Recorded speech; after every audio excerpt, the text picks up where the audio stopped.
hospital knew me.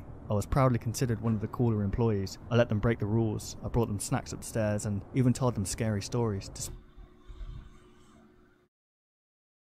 Whoa, whoa, whoa, whoa, whoa, whoa, whoa, whoa, hey, hey! Yo, what's good, y'all? So today we're here with a very special video. We're going to be reacting to 3 scary videos. Now, I'm actually going to be quiet because it's currently 2:30 in the morning. And my dad's asleep in the other room. Matter of fact, while we're here, shout out to Mort, my boy Mort. You know what I'm saying? It's elementary school. That's not true. But yeah, without further ado, man, let's jump straight in. I'm already bobbing my head, man. I'm excited. Do it.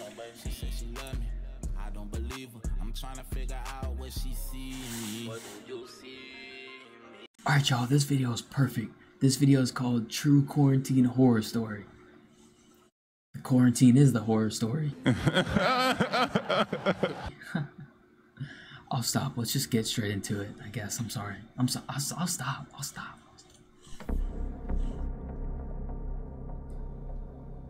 The story literally happened to me a week ago. My name is Joseph, and I live in a country based in Europe. I am a student studying at university and currently live with my parents. A few days ago, before this outbreak took place in my country, we had been informed through the media that we shouldn't leave our houses and to minimize contact with people for the next 2 weeks. The government had closed down all schools and certain businesses. This also includes... Is it really cold in Europe, though? That cold in... Wait, you did say Europe, right? I didn't just offend nobody, did I? But look, he's shivering like he in Antarctica. Like, you in your house, you don't got no air conditioner. You don't got no air, that's tough. Included events within my own country. It was a Friday evening. I was trying to kill some time by playing computer games when me and my parents heard our doorbell ring. I was confused because we weren't expecting anyone. It would be really irresponsible to visit during the outbreak. I thought to myself that it could be one of my aunts or my cousins who needed. How much money y'all want to bet he's gonna open the door? It's fine. Hey, just text me. You got my number, right? Just text me your Cash App, and I got you. No, you got me, because he's about to open this door. Help or supplies, so I immediately went to answer the front door. I was just surprised that they didn't inform us about this visit earlier. Before I could even touch the door handle, I looked through the blinds to see who it was. It wasn't any of our relatives, but 2 men in dirty yellow overalls which looked like hazmat suits. I couldn't even make out their faces. They looked so creepy. My heart started to beat faster. I thought that my father or mother had symptoms, and they called the hospital for doctors or some medical professional. Maybe they didn't tell me so as to not make me so worried or panic about them. But when I checked the living room, neither of them seemed to be ill. They were surprised too. Something doesn't feel right. The doorbell rang once again. I hesitated, but I finally pulled the door. I thought that was my doorbell. I was like, did I order pizza? Like, did I order Uber? Door open.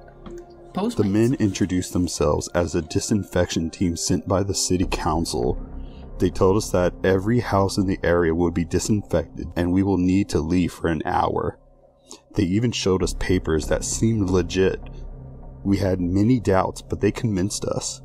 Looking back, it was the dumbest thing we did, but they inspired trust in us, and we were already distracted by the stress of the situation. Me and my parents looked at each other. We shrugged our shoulders and decided to take a walk. This corona goes stupid. They gave us a copy of a warrant, plus we thought we were leaving our house in safe hands. After a few minutes of walking, I remembered that I forgot to turn off the oven. I said it to my parents about this and they decided to wait for me. I sprinted back to my house. As I got to the house, I heard some weird noises behind the closed door. Why did they close the door? I said to myself. Fortunately, I had an extra key and I opened the door. You're saw how happy my boy looked when he pulled out the key. He said, dang, how am I gonna get inside? Oh, wait. I got my spare key. Like, bro, it ain't that serious. The view inside the house horrified me. I saw a huge mess. All of the cabinets were left open, furniture was turned over on the floor, and all of the food we gathered as supplies were thrown out. I froze from fear. Millions of thoughts were flying through my head at that moment. I immediately knew we had become victims of a robbery. How could we have been so stupid? I thought to myself. I turned around and wanted to run out of the house and call the cops, but I stumbled upon one of the robbers standing at the front door holding a big knife. I can't let you leave, boy. Why his eyes red? You've seen too much, he said to me in a really evil way. Then he started to run towards me. Without hesitation, I ran to the bathroom and locked the door behind me. He was screaming and pounding on the door.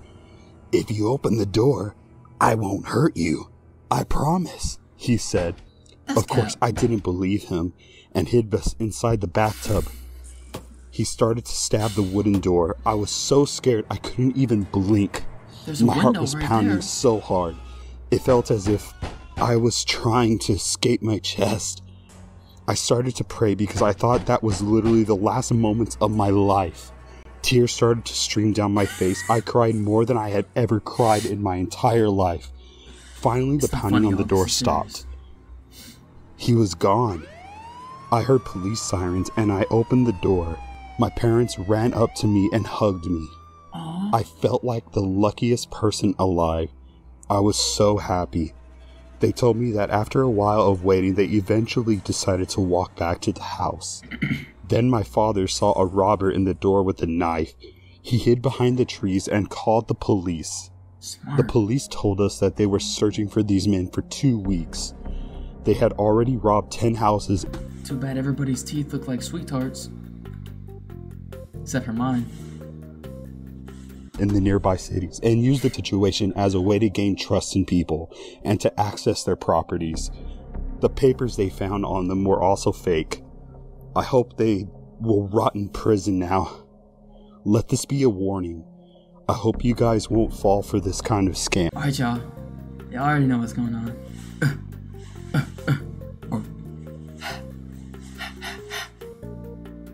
Next. Alright, y'all.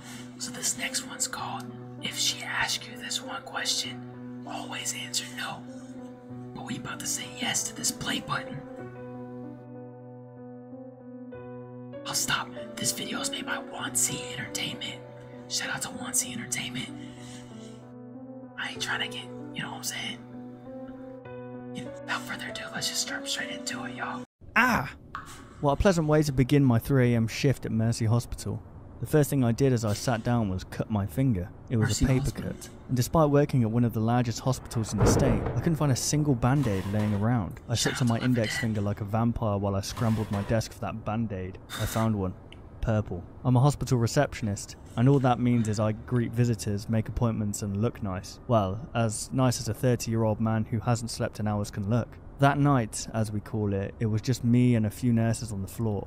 Other than that, it was ghost quiet, except for the heavy, heavy rain.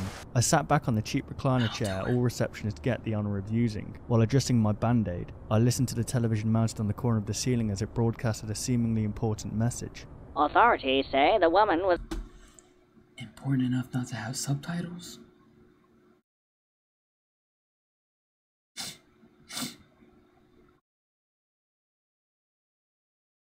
I'm not gonna lie. It sounded like I had like a runny nose, but I promise you it's just the pollen. I don't got corona. I promise you. Why are you looking at me like that, bro? I ain't cough. I ain't sneeze. I ain't do nothing. It's just a runny nose. You calling the CDC for real? Alright. That's cool. No, it's cool. It's cool.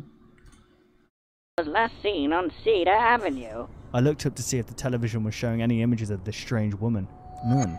It was yet another crazy person with no name and no face who we were supposed to look out for. Not creepy at all. Authorities also say the woman was smile? reportedly walking around and asking people very, very bizarre questions. I focused back on my desk and continued working, but I still listened as the news anchor went on and on.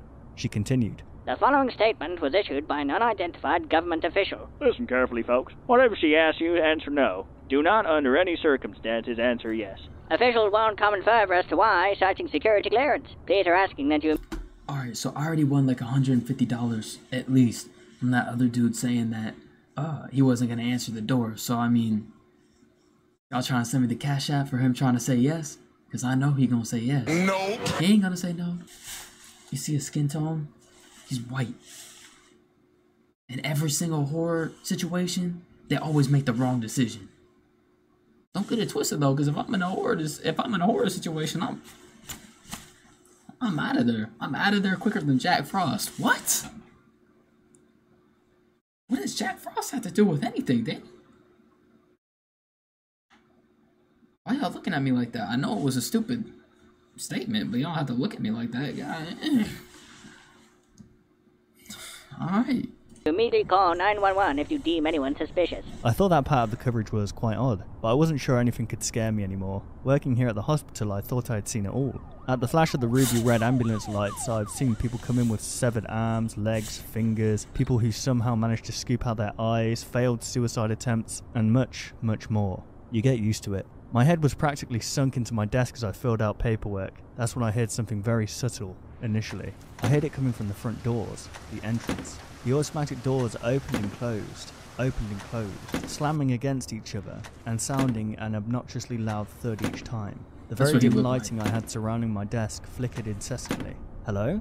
I called out, seated behind the safety of my desk. Only...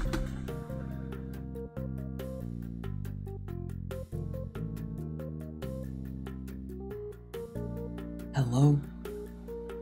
That's the best you could do?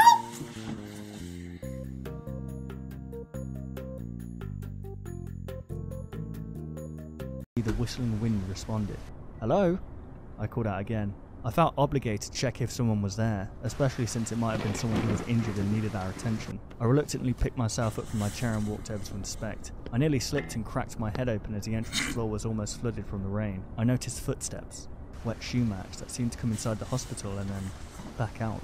I stood near the doors, poking my head outside, and looked. All I heard was the distant sounds of sirens and honking cars. The rain poured harder. The peace and quiet was disturbed within moments of me sitting back down. The automatic door started again, opening and closing, slamming shut, and letting in more rain as they did.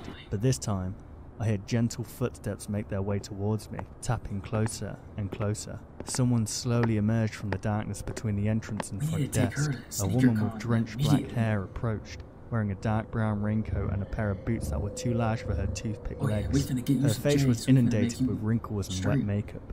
Her black eyeshadow smudged. Despite the heavy rain outside, she didn't seem to have bothered wearing her hoodie. Hello, how can I help you, ma'am? She didn't respond. She looked around, scanning and observing an unimpressive hospital. Is there something I can help you with? Still nothing. We engaged in a brief stare down, which she won. I looked down and pretended to gather important paperwork. Are you here to visit someone?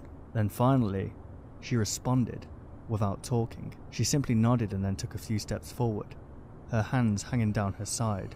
Her posture was unnatural, almost uncomfortable. Okay, for now I need you to sign here, then you'll have to wait a few hours for visiting time to begin, I said, pushing forward a sheet of paper and a pen. She raised her arm to sign and then abruptly stopped. She seemed startled by something on the desk. She looked at me, tilted her head and, with a smile that was as wide as her eyes, said, "Would you please move that for me?" I was confused at... You see my boy right here? You see my boy teeth right here? Yeah, right? Invisalign will save her life. She gotta say yes to Invisalign. Get it? Cause she always answer no. She asks you to quit. Desk. She looked at me, tilted her head and, with a smile that was as wide as her eyes, said, "Would you please move that for me?" I was confused at first, and then she pointed at it with her index finger. As drops of rainwater tapped against my desk while her arm hovered over it, I took the little crucifix we had at the front desk and put it in a drawer. The woman proceeded as if she was going to finally sign the paper and then stop before writing anything. She dropped the pen on the ground and stood there again, staring at me. She asked me a question. Do you reject the Trinity? I'm sorry, I replied. For a few more uncomfortable moments, the woman stood there like an ancient statue. I had no idea what she meant by the question. Ma'am, who exactly are you here to see? Family? Friend?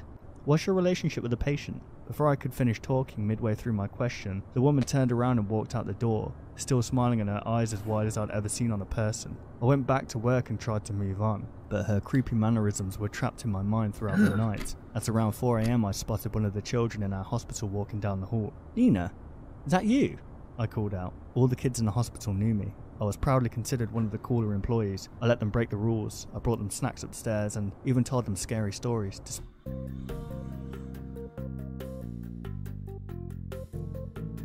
I ain't gonna say nothing. But I'm kinda hoping he says yes. By their predictable regret later on. The nurses would get angry with me every time I held one of my scary story She nights. looked like they a always had Karen. a bunch of bed sheets to change the next morning. I only did these things for the kids when I wasn't busy, when it was a quiet night, and this was one of those uneventful nights, which of course was a good thing. Anyway, it was very odd to see Nina awake at that time, walking down those shadowy halls. She was absolutely terrified of the dark, and yet there she was. Nina, is that you? I squinted my eyes as I walked towards her. Sorry, Matt. She began. I don't want to be there anymore. She had dragged her blue blanket along with her, which was her way of gesturing to us that she wanted to move to another room. The other kids bothering you again? I asked. I took hold of her hand and began walking her back to the elevator. Matt, please, don't make me go back up there. I don't like the new nurse. I stopped walking. What? I said, kneeling to Nina's level. She keeps asking us the same question over and over. I said no so many times. I keep telling her no, but everyone else kept laughing with her and saying yes to her. Please, I don't want to go back up. Nina's words immediately played flashbacks inside my tired, overworked mind. Something about a strange woman going around and asking even stranger questions. I didn't pay enough attention to that broadcast to notice the woman, but even if I had, I thought she had left the hospital. I ditched the elevator and ran up a flight of daunting stairs, stomping against each step with all the force I could muster. I probably woke up all those sleeping employees. I was so loud. I opened the door to the children's room and couldn't believe my eyes. I checked each room, each one on each floor. I woke up my co-worker nurse and asked about the children. She couldn't find them either. We looked everywhere and put the hospital on lockdown. We set off all possible alarms and other emergency procedures. We didn't find them. All that was left behind were their clothes.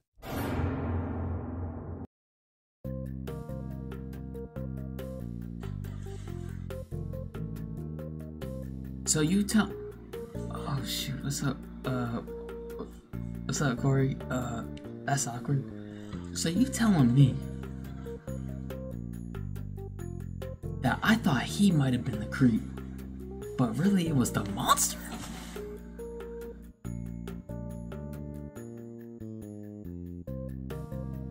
Now that I'm thinking about it, you know what this makes me want to next? Alright y'all, this video is called The Roommate Animated. Like I said, we don't listen to no stories around here. We have to see the animation. You know what I'm saying? What? What you talking about? You don't even know what I'm talking about? No, animation. Yeah. You're funny, bro. Yeah, well, without further ado, man, let's jump straight into it. Looking for a new roommate is always a daunting task. Even though you interview and take the time to get to know that person, you don't truly find out who they are until you start living with them. I had begun searching for a roommate after I decided to leave my current residency. Homegirl on the back. I was contacted a couple of hours after placing an ad on the Facebook Marketplace.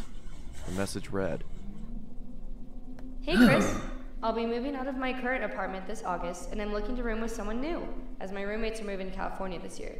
I'm 27 and I'm currently going to school. When I'm not at school, I enjoy hiking and watching movies. I also apprentice at a taxidermy shop on the days I don't have class. Hope that's not weird. It's always been a fun hobby of mine. Anyway, I'm looking forward to hearing back from you. Have a great day. Catfish. My first and most obvious reaction after reading the message was to check her profile. She was of medium height, had long, messy blonde hair and green eyes. In her profile picture, I saw her standing with a man and a woman shoulder to shoulder. They each adorned goofy grins and held up peace signs.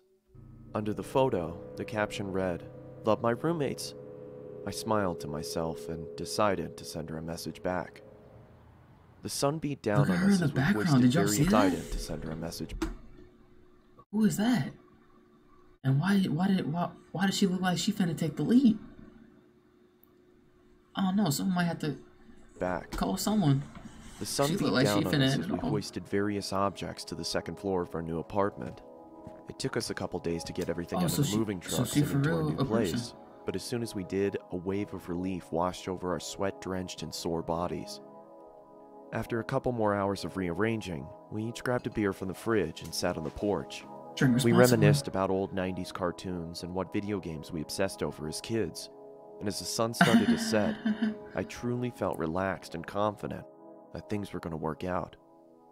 A week later, I started a new job for a construction company that was owned by a good friend of mine. As I was getting ready, I heard the front door swing open. I walked into the living room to see Lunaire and her friend David sliding in a large box. "What you got there?" I asked. Through a strained grunt, she replied, "I bought a freezer to store some of the animals I'm planning on using in my taxidermy work. I hope that's alright." I was obviously hesitant at first, as there was no mention of this happening in the first place, but I eventually accepted and returned to my room to continue getting ready for work. I came home at around 9 p.m. after having a couple of beers with friends and noticed that the freezer was nestled snugly in the lower part of the pantry. A low hum could be heard reverberating off of the inner walls. I was curious to see what was inside, but didn't want to intrude on Lunaire's business, so I went into my room and changed into more comfortable clothing. After changing, I came back out into the kitchen and started making a sandwich. I opened the fridge and grabbed what I needed. As I turned around, I stubbed my toe on the edge of the island countertop and let out a long, exasperated grunt. Through my frustration, I slammed the fridge door shut and checked my toe to see if there was any bleeding. As I raised my head back up, I was greeted by a shadowy figure. Lunaire was standing in the doorway leading to her room. Hey, y'all saw that glance? Y'all saw that glance? Lunaire was standing in the doorway leading to her room. The darkness behind her almost seemed to envelop her. "Is everything okay?" she said in a deadpan tone. "Yeah, I'm sorry. I just slammed my toe into the corner of the countertop as I was making a sandwich. I hope I didn't wake you." "It's fine," she said in the same deflated tone as before. She then turned around. Like, get a Happy Meal or something. You maybe get a toy? Some small fries? Oh, you want large, huh? You so upset you might need some large in that Happy Meal. You so upset you might need some large in that Happy Meal, huh? That's tough. Around and walked back into the darkness of her room. I could tell that she was pissed, so I quietly made my sandwich and retreated back to my room as well, only hearing the low hum from the freezer as I closed my door. No peanut butter. I had the next day off, so I was able to sleep in a little longer than usual. When I finally emerged from my room, I walked into the kitchen to make breakfast. As I opened the refrigerator, I noticed that the light wasn't turning on and there was a lack of cold air escaping from inside. I turned around and flipped the light switch to confirm my suspicion. Sure enough, the power was out. I muttered under my breath. I walked over to Lunaire's room and knocked on her door to tell her about the power outage if she didn't already know, but there was no answer. I then remembered that she had classes that day and probably wasn't home. I walked back to the kitchen and past the pantry. As I did, I slipped on the floor but was able to catch myself on the countertop. "What the?" I angrily exclaimed as I looked down at the floor trying to figure out what I had slipped on. It was blood. It had started to leak from the corner of the freezer and pool onto the floor. I quickly tried to open the freezer to find out the cause of the viscous liquid, but then I noticed that it had a padlock attached to it. I don't remember seeing that before. I ran out to my car and grabbed my toolbox from the back seat. I approached the freezer and set my tools down on the nearby countertop. I then pulled out a small pair of bolt cutters and snapped through the metal of the padlock. It fell to the ground with a large thud. I creaked open the top of the freezer and was greeted with a putrid stench that permeated my nostrils. I quickly pinched my nose and walked away, gagging in response. I guess I should have realized that was gonna happen, I muttered to myself in between gags. Leon. After gaining my composure, I grabbed some gloves from under the sink and started taking inventory. I could see a couple of dead birds and plastic bags wedged into the corners of the freezer. I thought she was a serial I took killer. each bag out and set them in the trash can nearby. That's when I noticed that the blood was coming from the corner of the larger black bag. I don't know why, but I decided to open the top of the bag and peer inside.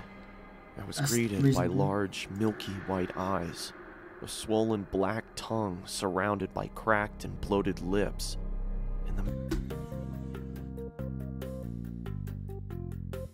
What you looking at me for? I'm waiting for you to send me your cash app. I was right, wasn't I? Where's my $10? You really gonna... Matted hair of a human head. I swiftly dropped the bag and fell backwards onto the floor. My breathing had ceased to exist, and I grabbed the trash can next to me and expelled my disgust into it. I then ran out the door, got into my car, and called the police. As I sat in the interrogation room with a blanket over my shoulders, I couldn't help but think about the face I'd seen. It looked so familiar. That's when it finally hit me. Yo, I want a sandwich, I ain't gonna lie. I pulled out my phone and looked at Lunaire's profile picture. It was her old roommate. The one she said was moving to California. When the detective entered the room, she started the questioning process, asking me if I started noticing any weird behavioral occurrences around the apartment.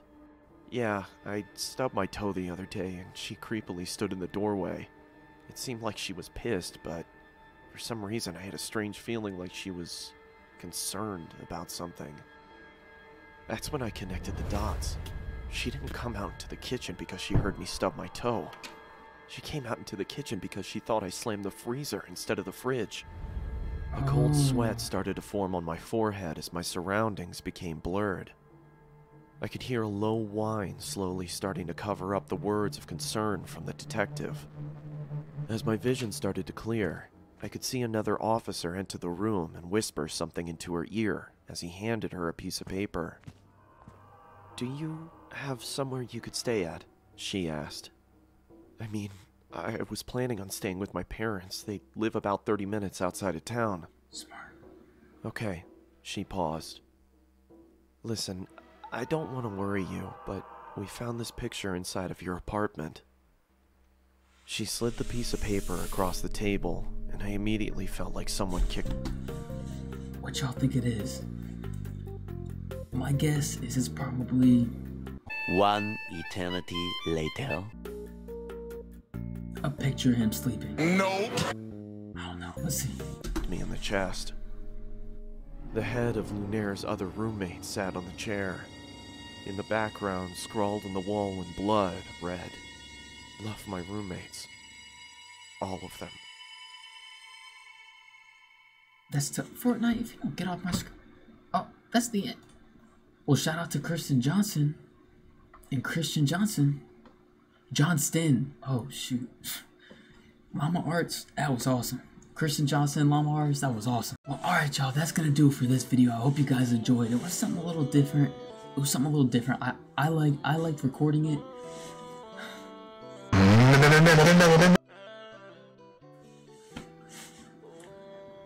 Y'all knew I couldn't go this episode without stuttering. It didn't matter if I was whispering. Like I was trying to say, it was something different. I really enjoyed recording it. Let me know if you guys want to see more content like this. Leave a like, hit that notification bell if you want to see more content like... Should I do it? Should I do it? This! That was the perfect tone, I ain't gonna lie. Hit that subscribe button if you want to see more. That being said, I'm about to go blow up my bathroom. Hope y'all have a blessed day. Love y'all. And I'll see you when I see you. Peace. Even told them scary stories. Why don't you take a seat right over there? Whoa, whoa, whoa, whoa, whoa, whoa, whoa, whoa, hey, hey, hey!